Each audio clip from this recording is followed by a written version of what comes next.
Hey, everybody. Welcome to A Mighty Blaze. I'm Jenna Blum, one of the co-founders of The Blaze, and I'm here today with Daphne Kalotay. Welcome, Daphne. We are so happy to have you.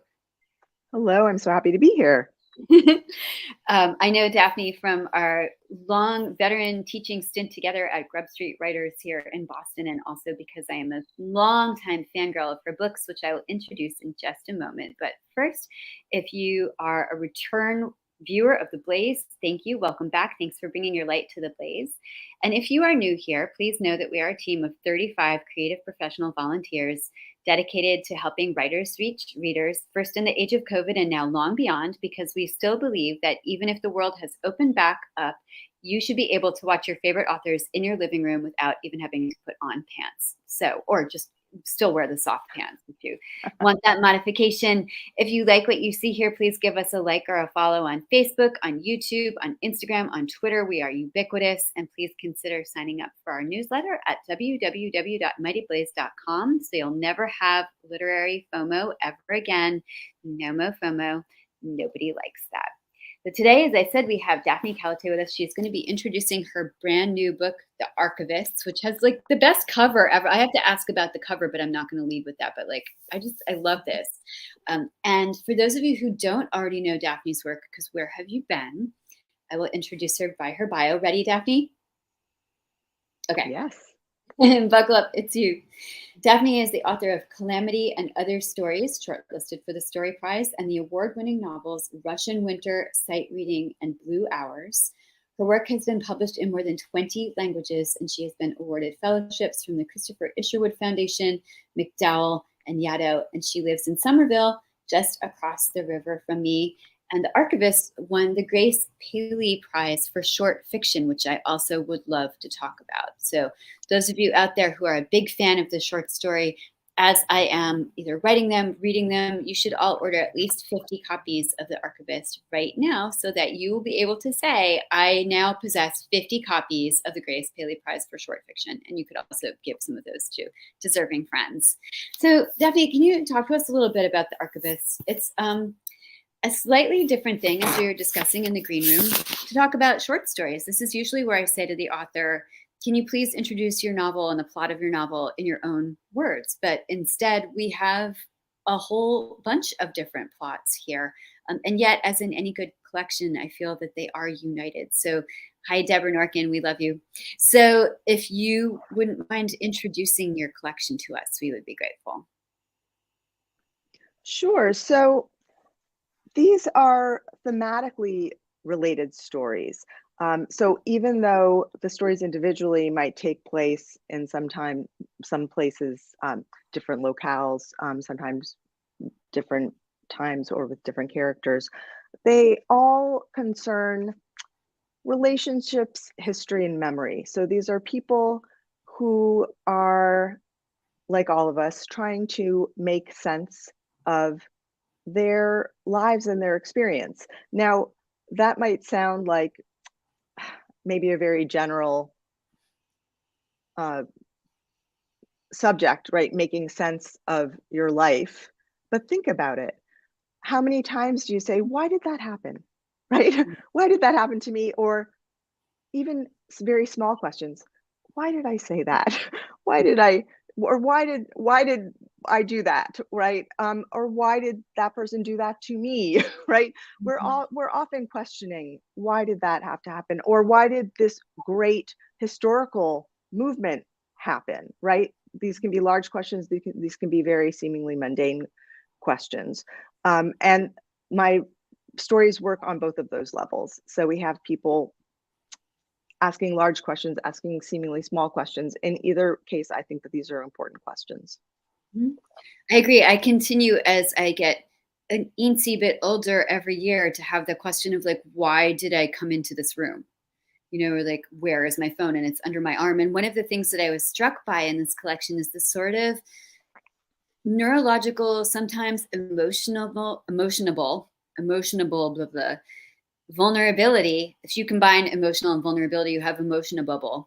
Yes. So the emotional vulnerability of the characters, and they are so human to me. You have this great quote for the book, but from Andrew Sean Greer, who I also love, who wrote Less and Less is Lost and several books before that, but I became acquainted with him from Less is Lost. And I'm just going to read this quote because I love it so much.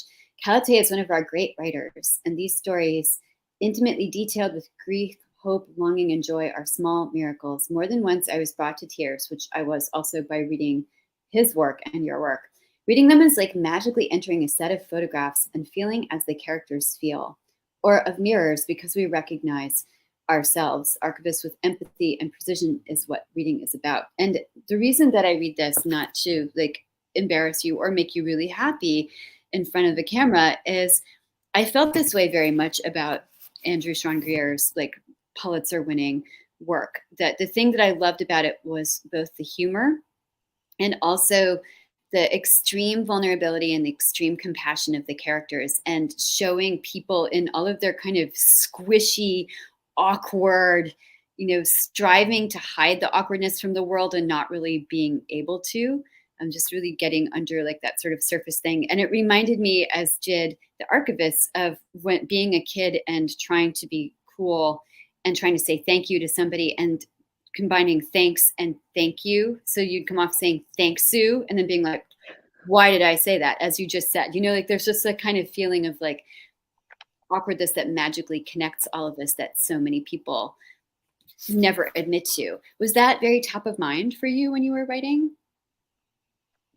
What's always at top of mind for me is simply being true to character, being true to reality. Now, obviously, that can mean even if you're writing something fantastical, and this book does sometimes go slightly into the magical realm. I still just mean being true to the reality of how people interact, right? Of how people behave, of how we treat one another, right? Depending on what's going on around us. So, in other words, how we interact with circumstance, right? And how our personality, kind of that chemical reaction, whereas two people can be in the same exact scenario and interact with it completely differently. And that, it fascinates me. So that's really what these stories in some way are about. And I really like that you spoke about Andrew Sean Greer, because I adore his work. And I feel that same way about it, that we can laugh hard when we read his work. I mean, that's part of the joy of it. We're laughing, but at the same time, we're really moved. He's writing about serious issues, right? He's writing about relationships, but he's writing about things, I don't want to say things, more important than that, but he's writing about the world, right, surrounding those relationships. And that's what I try to do in my stories as well. And I think often people might think, and I remember a friend actually saying this to me about that first book of, or not, the Pulitzer Prize winning book of Andy's, Less, the first of those two joint books, saying, oh, I can't believe this won the Pulitzer. And I said, well, have you read it? She hadn't. I said, it's an amazing book. Just because it's comic doesn't mean it cannot be talking about serious issues. And, this is something that is very dear to me, and anything that I read, and any art, I think, that you can be talking about meaningful subject matter and still be funny, and be true to the comedy of life, which is tragicomic, in fact. It is tragicomic, and I think that's a great adjective for this collection, that you do such a beautiful job of stitching through the shiny threads of both compassion and comedy, I think, and tragedy and comedy as well. So it makes a really rich fabric. I also like dog ear the pages of the books, like when I particularly love a line. And one of the lines that made me laugh out loud is in this, I mean, there are many of them, but it's in the story called Providence. And there's a scene in this story when a woman who is half Black is looking for somebody in her neighborhood, and she has to go into a VFW building that is covered with American flags and has a sign on it that says All Lives Matter. And she's very self-conscious going into this building. And the line that made me laugh is the problem she considered was with her yoga pants and her WBUR fundraiser jacket, who they would see. One of those bike riding, latte drinking, unpatriotic types who used Lyft instead of taxis and bought artisanal donuts. And I was just like, that's such a great description. It backs so much into a small space. It's totally true, but it's comic in the way that Saturday Night Live is often comic. I feel like what the best gets to me on SNL are the ones that say the things that everybody is thinking, but that nobody says. And I feel like that's such a theme in like Andrew Sean Greer's work and your work too.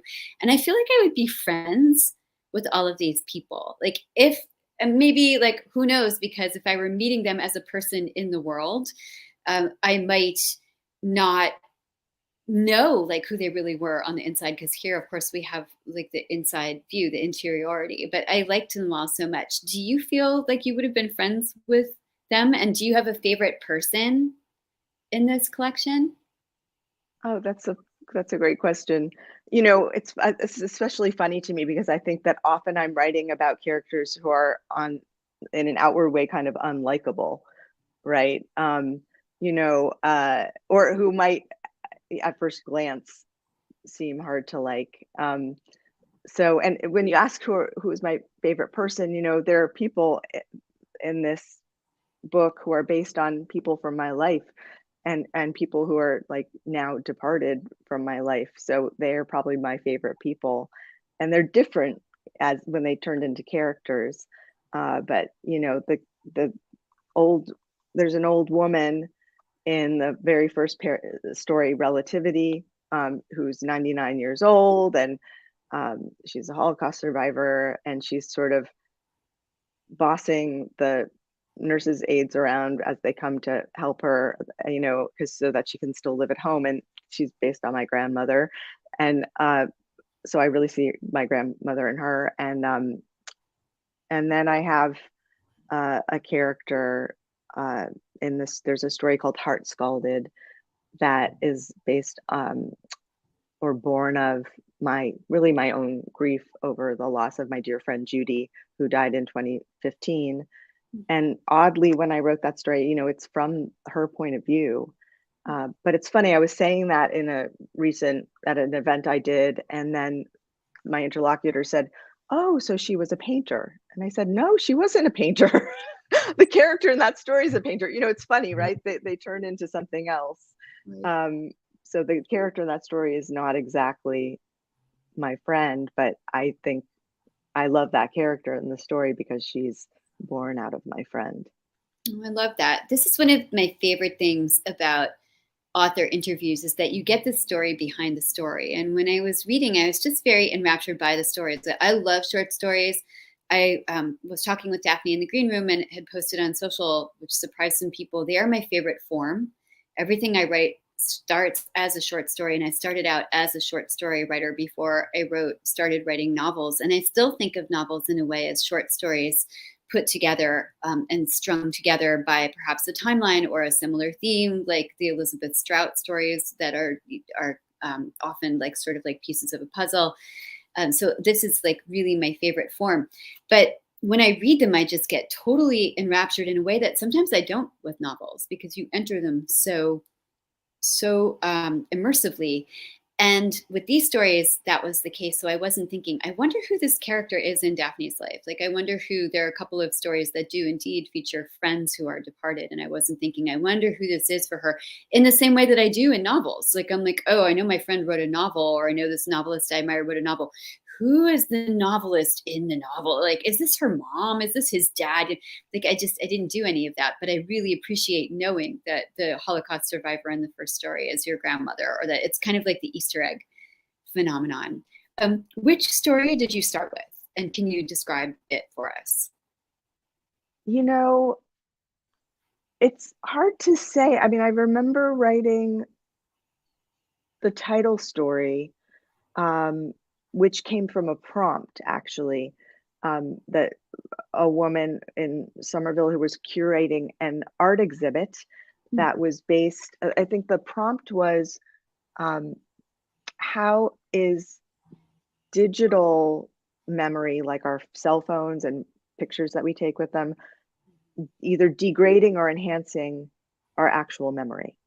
Ooh. And of course, as a writer, I'm really interested in memory. Why do we always write everything down, right? As writers, I think that's part of it. We're just obsessed with collecting what happens. Oh no, I want to write it all down. So I thought, oh, that's a great idea. I'm going immediately. I had this flash of, again, my grandmother. So she's also in that story. She's different in that. I made her Romanian. She's actually Hungarian. Um, I remembered my grandmother showing me how to make these dumplings, these Hungarian dumplings, and the action of showing me how to run the fork through the dough, and then her telling me, "Oh, my friend taught me that."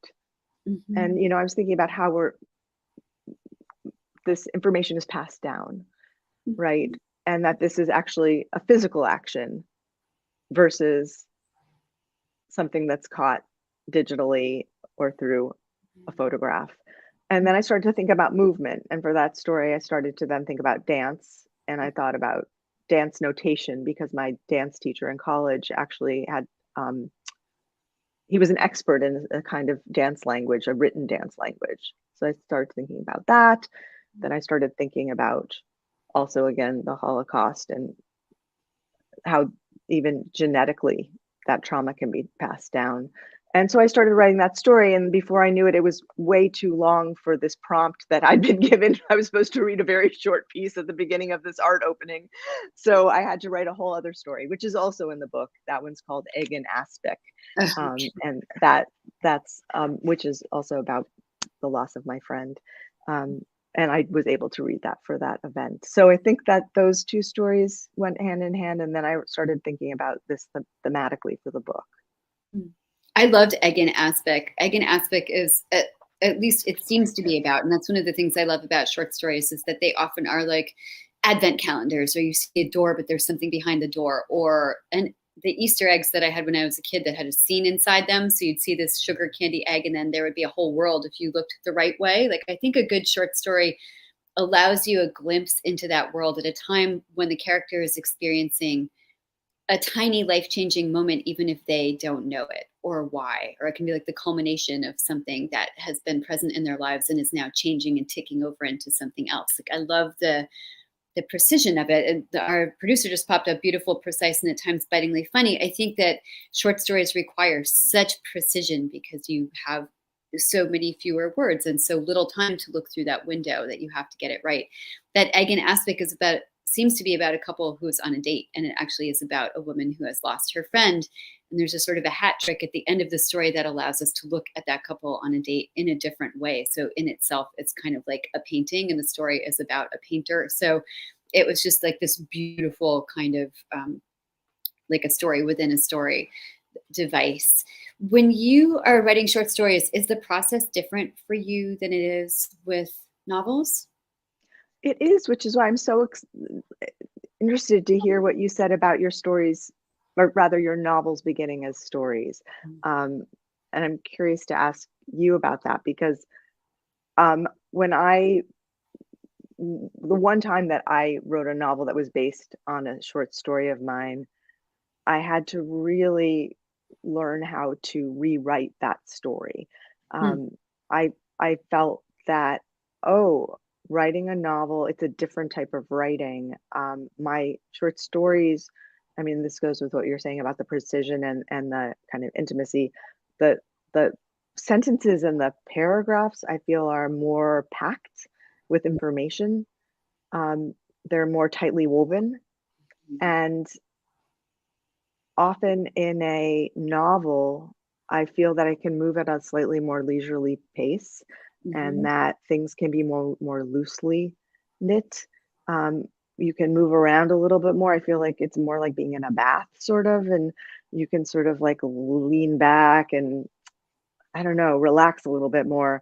And in a story, it's like every sentence is there for a reason, and if it doesn't have a reason to be there, you take it Mhm. out. So I remember when I was, translating that story into a novel, I realized, oh no, this isn't about just adding on to the story. I have to actually kind of unknit these sentences, Mm. loosen them up, shorten them, uh, Mm. add to them. You know, it's a different type of writing. And for me, that's how I sometimes know even if something is a novel versus a story. Mm-hmm. Is it like this and I'm looking through a keyhole into a room and they all fit in that room? Or is this something that's really expansive and I have room and time and I'm going to move around? Mhm, mhm. Yeah, that makes sense to me. I think I try in my novels to make sure that every sentence needs to be there and needs to be exactly its own animal, which is kind of why it takes me so long to write books, because my books are like 400 pages long. So if you're going to get each sentence, and some of the sentences are craftsman sentences that are there to support the other sentences, whereas in a short story I don't think you are even allowed any of those. Like there are no support beams in a short story. Like every sentence is like part of the fabric and needs to be there for a reason. But even in novels, I think the support sentences have to be the best they can be. But yeah, there's a little bit more, there is more space there. And then I think about the poets, and I have such great admiration for poets. I am not a poet. Like every 5 years I write one, because it's like I sneeze, you know, it's as unavoidable as a sneeze. I'm like, well, there's my poem for the next 5 years. And some of them I love. And if I really find it rings an emotional bell, then I'm like, this needs to be a short story. But I feel like, I don't know, the form of the short story to me, like that glimpse into a person's life when they are experiencing something that will change them in some way, they're my favorite thing, because they're also a little bit weird too. Like they don't have the beginning. My stories do have a beginning, middle, end, but the ending always leaves you at a time when the situation's been resolved for the character, whether he or she knows it or not, and they're at like a new threshold. But like it doesn't have the same sort of resolution, that orchestral resolution, I feel like a novel maybe requires. And I really like that. I'm like, all I need to do in this thing is describe this like this tiny little sea change, and then that's where I leave it. And the dismount, I think, often comes at a weird place. So I feel like the ends of short stories are super important. Like the last sentence and the timing of like when you cut it is super important. And the first lines of short stories are also really important, because you have no time to get the reader into it. You best grab them. And that sentence also has to do a lot of other heavy lifting. But do you have like a favorite opening line in this collection? I think I really like the opening line of A Guide to Lesser Divinities. That was, which is, it's, I have it right here in front of me. Okay. This is an example of one where I Yeah, there it is. I heard the line in my head and I thought I like that as an opening line, you know, and it's, being self-employed, I take very good care of my teeth, because it made sense to me. And I thought I could see somebody reading it and thinking like, what? You know, and I need to read the next sentence, right? And to understand, what does that mean? It is. It's startling and it's unexpected, and it's also true. It is true that I know I'm ready to write something when I get the first line. I'm like, boop. Do you know the end line before you write it? Like, do you know where you want to leave the characters before you write? No, sometimes I know like an image, or like in the very last story, um, I knew that I wanted to end at that place where that last story ends, which is the one with the ringing telephone, um, or the message, the voicemail on the telephone. And I knew that I wanted to end with that, and or rather with what we hear somebody say after we hear a voicemail and we hear somebody talk about that, and I knew that that was going to be the end of that story. Okay, yeah, got it. So did you know you wanted to end the whole collection with it, or just just No, it was only when I was putting all of these stories together that I realized, oh, I think this needs to be the final story, maybe. Mm. Um, yeah. That actually is sort of a work of art in itself. For those of you out there who are watching who are writers and have done collections, haven't done collections, a novel has, I won't say a preordained structure, because I think the hardest thing for a lot of novelists is getting that structure right. Like the structure, the underlying structure of a book, that complex architecture. The reader should never know that it's there. Like that should never be visible, I feel. But if the structure is off, your momentum dies, like your pacing, falls off the shelf, like books get boring. So the architecture has to be really carefully built in. And I do feel the same way with stories. At the same time, putting stories together in a collection is kind of like hanging paintings in a gallery. And I feel like they kind of achieve meaning from what they're hanging next to, as well as in and of themselves. So how did you do that? How did you arrange your stories? The organization changed a number of times because I had it one way, and then the editor and I went back and forth really carefully. And it was, even when it was already like about to go to print, I mean, I wrote one of those emails like, wait a minute, I'm not sure. Maybe we have it all wrong. Yeah, And yeah. I remember at that point she was like, just leave it. Right? Because there is this feeling like maybe there's some perfect order and I don't know it. And sometimes you have it, and then other times you worry because you might have an order that makes sense to you, but then what happens? You start thinking about the audience once you realize it's going to be published, right? And then you think, oh, what if I'm lucky enough, right, to have a reviewer, right? Oh no, and then they read this first story and then they think, oh, is it that kind of book? Oh no, so I need to oh, I can't have that be the first story. I need to make it this kind of story. So then they're going to think I'm this kind of writer, right? I mean, your stories, like as they are in this collection, each story's a little bit different, right? So and then a friend reads your collection and says, oh, I wish that really funny one came earlier, and then you think, oh no, right. I need There's the a funny sort one of to too come many. earlier. It's like a too many cooks phenomenon, except that happens in our heads. It's like there's the editor on one shoulder, the agent on the other shoulder, and then like a whole host of people who are like kind of sitting around us, advising us. That's tough. I think that happens with books also when you're thinking about structure. I still, with my third book, think, what if I'd inverted the structure of that book? Because I wrote the book backwards to how it actually reads now. Like I started with the end third and the final act, and then worked backwards. And then when I was rewriting it, I wrote it all forwards and linked it all together.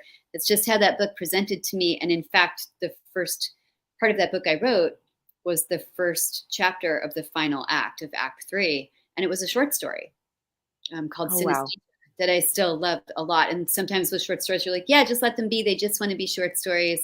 They're fine. The situation's encapsulated. It's just like a beautiful little thing. And others of them seem to have growth potential. And for me, it's when I kind of have that feeling, because I'm really a very lazy person. And I feel like, oh my God, there's like so much more to these people. Like they're still in my head. They're still dragging me around by the hair. Now I need to build the scaffolding of like an entire novel structure around this. How do you know when a story wants to be a story and when it wants to be a book? Usually it has to do with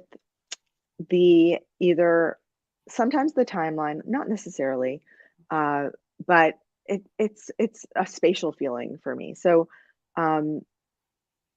somehow if I've tried to write it as a short story and it's not working, that's one thing that sometimes happens. It becomes big and sprawling, and then I just know from having actually made the mistake and tried the wrong thing. But usually I can just feel somehow that rhythmically I'm going to need the space of chapters to show things in scenes that in a short story, right? Because you can cover a lot of time and space in a short story, but you're going to need it to encapsulate it. And that can be in a paragraph or a sentence. And sometimes I feel like, no, I need to show this. I mean, or I want to show this. I want to spend a whole chapter developing this. I need to, because emotionally it will be more resonant for the reader if I do this. The payoff will be stronger, right? If they've sort of gone through all of these stages when they arrive at this place. So sometimes, it might in a way have to do with the subject matter and maybe how I feel it will play out. That makes sense. You're talking a lot about your consideration for your reader, which I appreciate.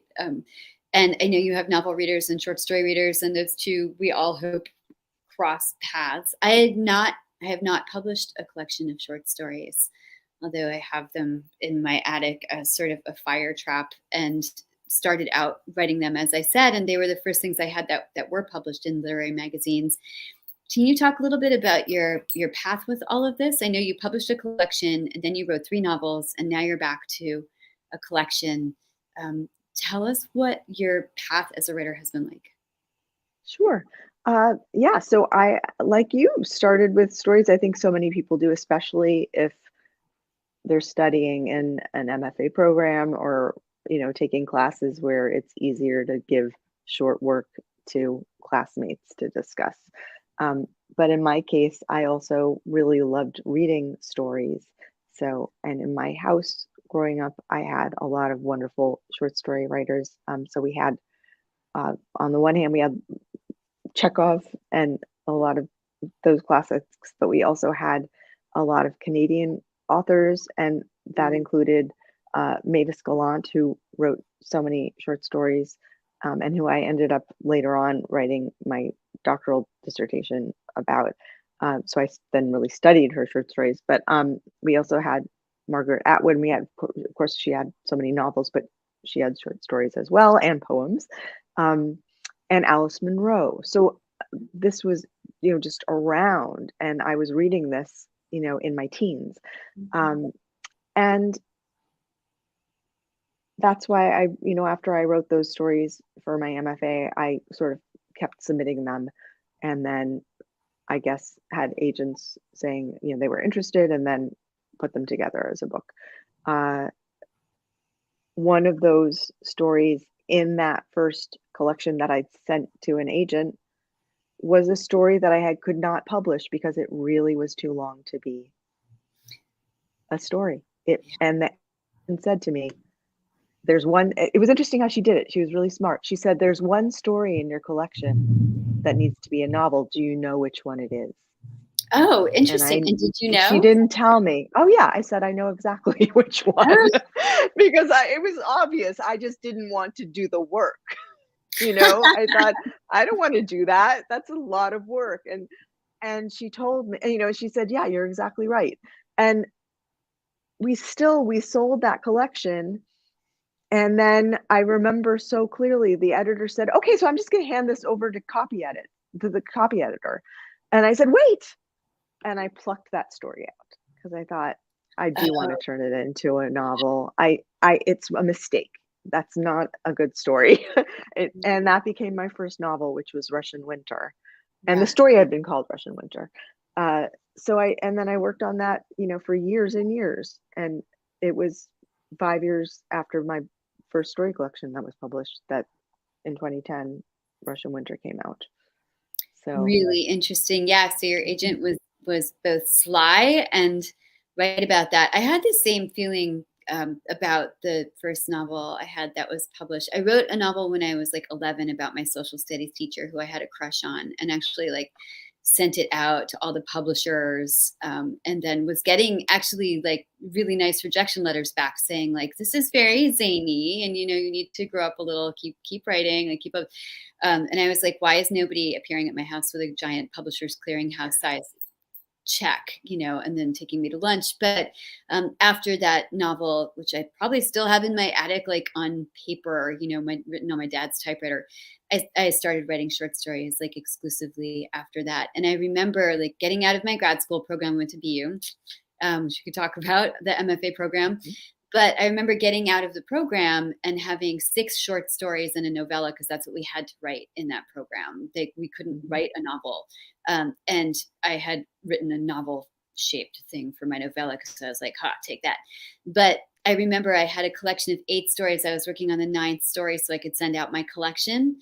And that 9th story was a story called Those Who Save Us. And I remember reading it and being like, ugh, I was so mad because I woke up one morning and a whole book had shaped itself around that story, and I could see exactly how it would be, exactly what the story would be. And I knew that instead of publishing that collection, I would spend at least the next 3 to 5 years working on the book, because that's like the amount of time that it takes. Right? Do you have a preferred form between the short story and the novel?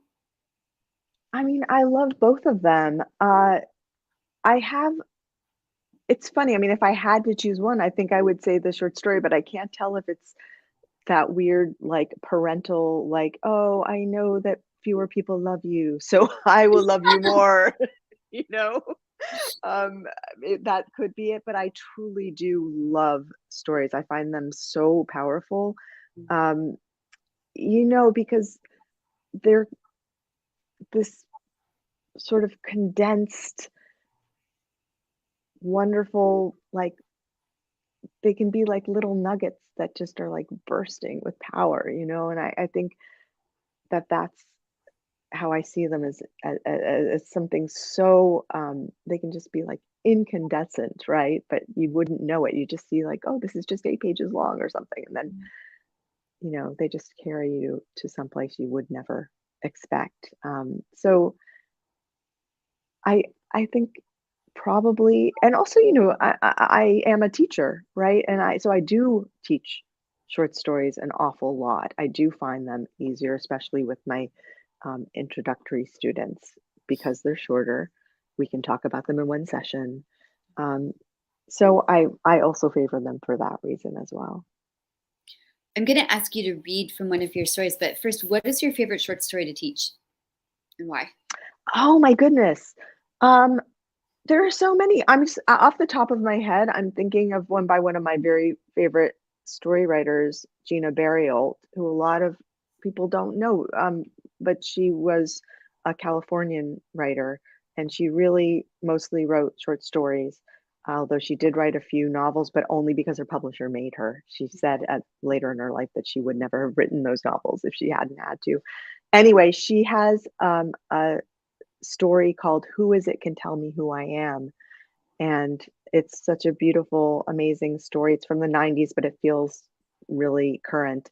About It's from the point of view of a librarian, and there's a homeless man who's in the library, and he wants to actually sleep in the librarian's office.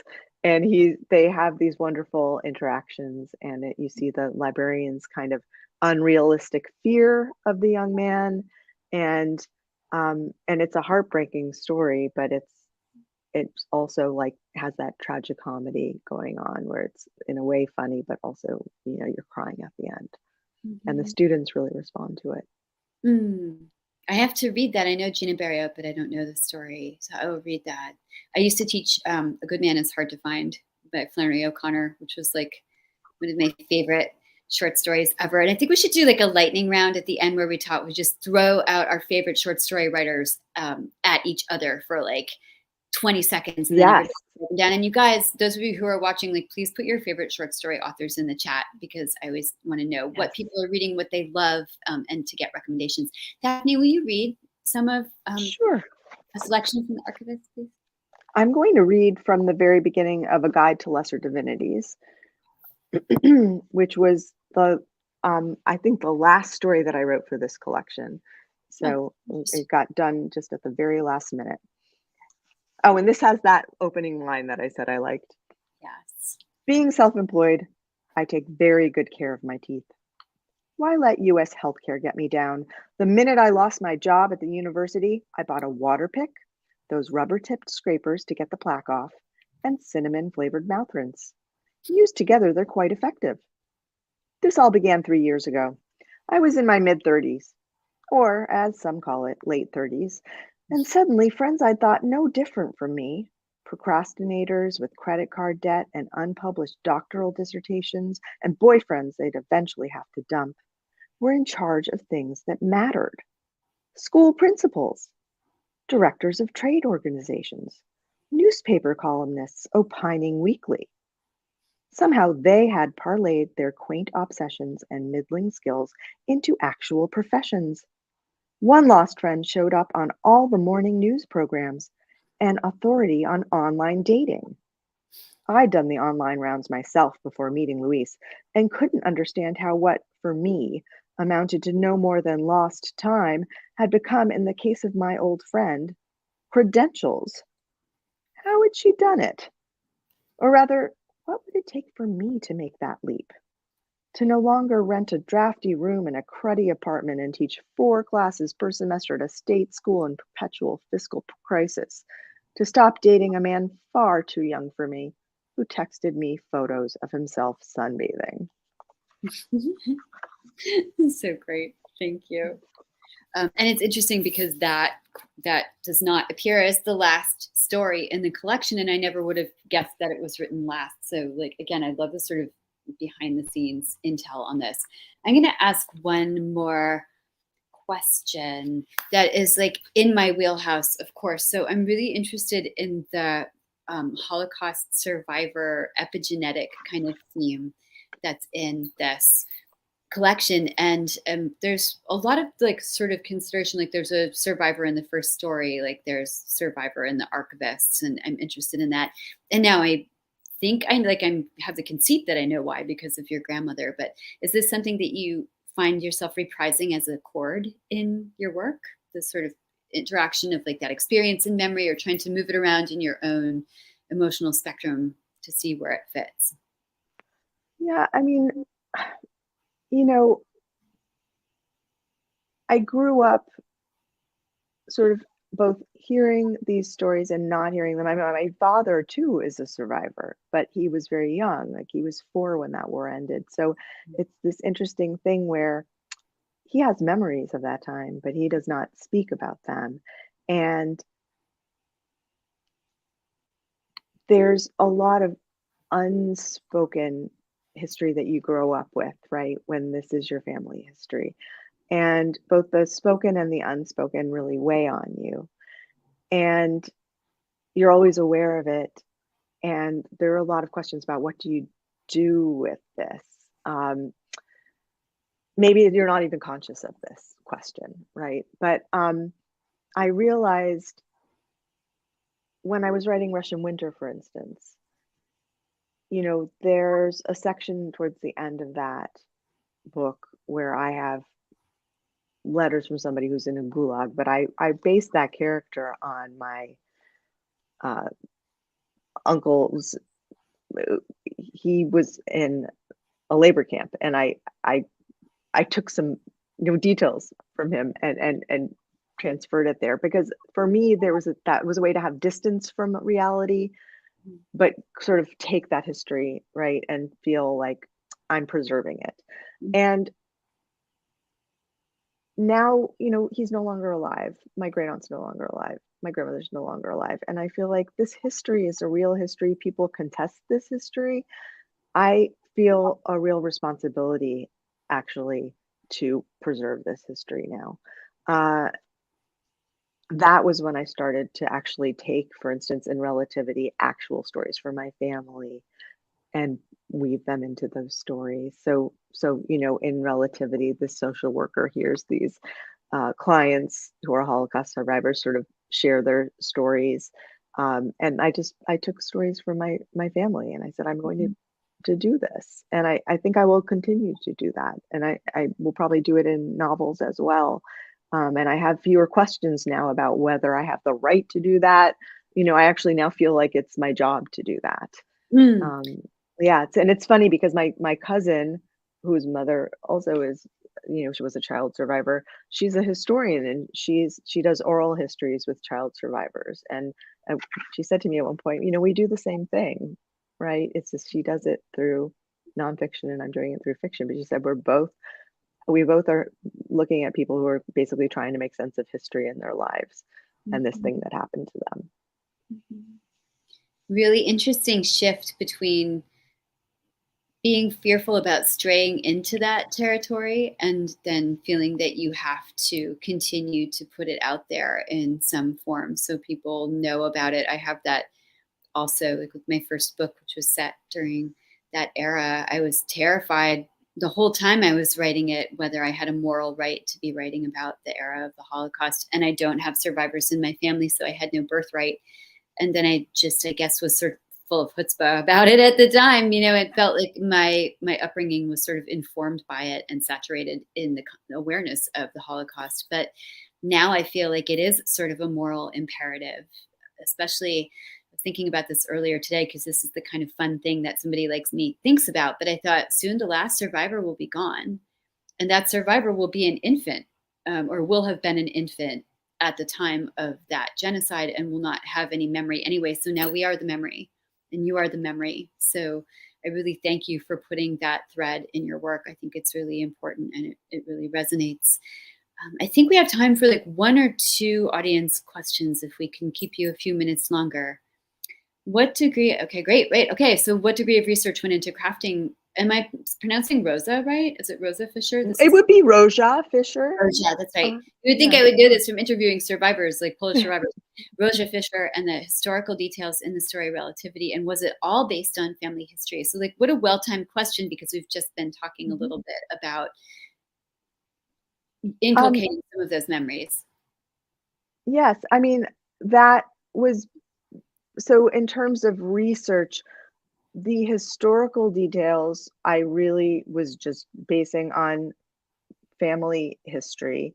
But I had actually met, so it's interesting, the sort of opening of that story, I just really was picturing my grandmother and, the way she interacted, frankly, with me, and as well as, the various aid workers that would come to her house. But in her case, it was just because she lived in Canada, so she had lots of helpers, right? That's why she could live on her own. But I met somebody who, it was a young woman who worked for an organization that specifically helped aged Holocaust survivors. And I thought, I didn't know this existed. And she said, oh, yes, here are all these things we do. So all of that information was real. And so that was sort of the research that I did, was, okay, what services are available? What do you need to do, actually, if you want to get this $3,000, money, if you want to get these funds, and what are the requirements? So that sort of thing I had to look up. But I did actually I want to kind of preserve these lines that I'd heard. Yeah, I love that. And I love the character. She's very unsentimentally drawn also. Like, you would think, oh, a Holocaust survivor character is going to be kind of a saint and going to be, and the people I interviewed were so powerful to me, just really iconic people from having gone through that fire and survived and come out the other side. And they were people. They're absolutely people, not saints. The next question is, do you have a writing routine? Which is a great question, especially because, as we talked about, you're switching between books and short stories. So I always have that curiosity about writers that I meet as well. Like, what's your routine? I just prefer to write in the morning when I am clear-headed, which is like, get my coffee, sit down at my desk, and before I can sort of have other information flooding my brain, sit down and whatever kind of writing. I mean, I love to write longhand if I'm at the beginning of a project. That's something else that is maybe really old-fashioned for a lot of people, but I love that. And the other thing that I do is, I will say, every Sunday I have two really dear friends of mine who are from BU, Jenna, from my year of BU, and they're in other parts of the country. Actually, one is in Canada, and every Sunday we Zoom together and write. So we're still keeping that up. And I see a question: what is your go-to snack while writing? It's such a great question, Anissa. Anissa is one of our most faithful best blazers, who is always at the Blaze party. Thank you, Anissa. Great question. I mean, unfortunately, I think the snack is just coffee. So booze or no booze in the coffee? That's my first lightning round question. I wish there were booze in it, but yes, it's just to keep me going, keep me awake. No, same. The other morning I was on a call with our friend Whitney Scherer, who is also a novelist, and I was drinking something in a clear cup, and she's like, "What are you drinking? Is that bourbon?" And I was like, "Yes, it's bourbon. It's bourbon." It was like morning. I'm like, "It's tea." Sadly, but yes, I kind of wished that it had been bourbon. Okay, so please tell us your favorite short story writers. Margaret said, I'm reading comic stories from Dorothy Parker, and they're all heartbreaking in different ways. Which is true. I love Dorothy Parker. Like, let's just throw some short story writer names out there for our audience to love also. Yes. Who's your favorite, Jenna? I don't have a favorite, but I have a lot of people. One of the most surprising short story authors that I tell people is Stephen King. I started reading Stephen King as a teenager, and Night Shift, his first collection of stories, like that has some superb stories in it back when he was writing really, really tight stuff. And it's more about psychology than it is the paranormal. I got some good stuff. Okay, your turn. Great. I love that. So I want to do a shout out for Mavis Gallant, who, I wrote my dissertation on her years ago, and I feel like she was just so prescient, and that all of the issues that she was writing about back in the 80s, the 90s, I mean, it's everything that people are concerned about now. I mean, now everybody's aware of like post-colonialism and, um,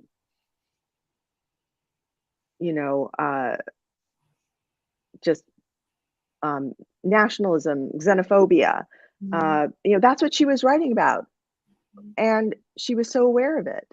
And she was so brilliant, and she wrote with humor, and I think that she was just daring. So, yeah, I Surprised think you can she's be brilliant. funny. I'm thinking about the story writers I love.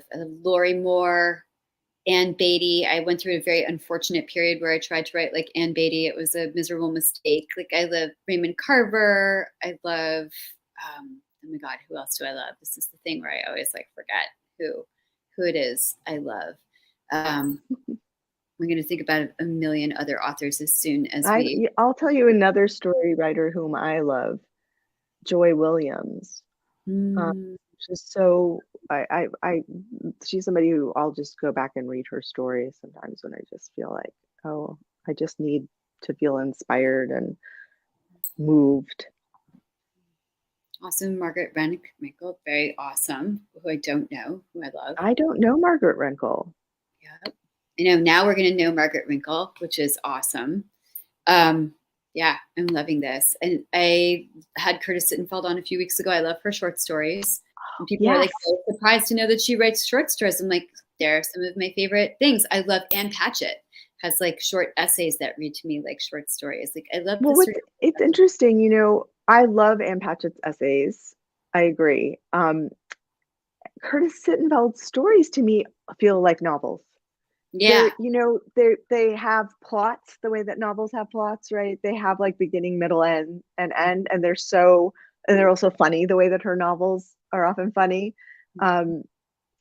And they'll have like a same kind of like surprise or a twist sometimes. So I love her stories as well.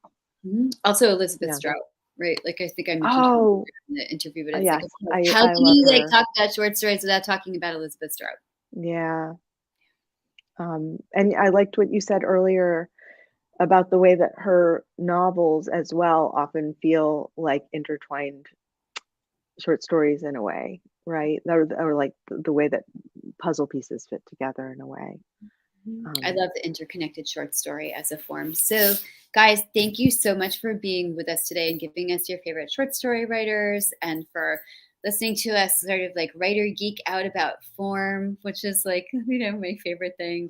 Oh, I'm going to post this also from Anissa, Late Migrations and Graceland at Last. Thank you. Anissa's a voracious reader, so I'm excited to get to know a new story writer, because when I like one thing from a writer, I tend to read all the things. So guys, don't forget, grab this collection. It's so good. Like it's such a tender, moving, funny, like sort of heart clutch of a collection. And then you can, like me, buy all of Daphne's other books and her first collection as well. So Daphne, thank you so much for joining us today and letting us take so much of your Friday afternoon.